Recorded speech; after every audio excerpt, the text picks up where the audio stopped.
অবশেষে জুলাই গণ অভ্যুত্থানে শহীদ ও আহতদের পরিবারের জন্য বাজেট হলো 637 কোটি 20 লক্ষ টাকা। এমনটাই জানিয়েছে তথ্য উপদেষ্টা নাহিদ ইসলাম। এতদিনের জল্পনা কল্পনা তাহলে অবশেষে শেষ হলো। জুলাই অভ্যুত্থানে শহীদ ও আহতদের পরিবারের জন্য করা হলো বাজেট। স্বাস্থ্য মন্ত্রণালয়ের তথ্য মতে জুলাই অভ্যুত্থানে শহীদের সংখ্যা 826 জন ও আহতদের সংখ্যা 11,000-এর বেশি। এদের সবার পরিবারকে দেওয়া হবে রাষ্ট্রীয় পক্ষ থেকে অর্থ সহায়তা।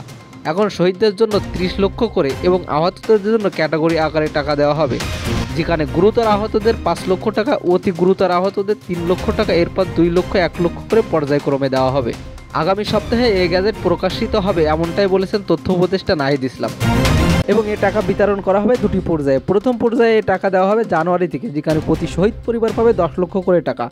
মোট প্রথম পর্যায়ে টাকা বিতরণ করা হবে 232 কোটি 60 লক্ষ টাকা এবং বাকি যে 405 কোটি 20 লক্ষ করে টাকা দেওয়া হবে জুন এবং জুলাই, যেটা 2025-26 অর্থবছর থেকে।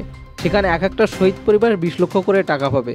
এই টোটাল 30 লক্ষ টাকা তাদের সঞ্চয় আকারে জমা হবে এবং তাদের খুব দ্রুত ভাতা প্রদান করা হবে, এমনটা জানিয়েছে তথ্য উপদেষ্টা নাহিদ ইসলাম। তবে এ বিষয়ে আপনার কি মতামত?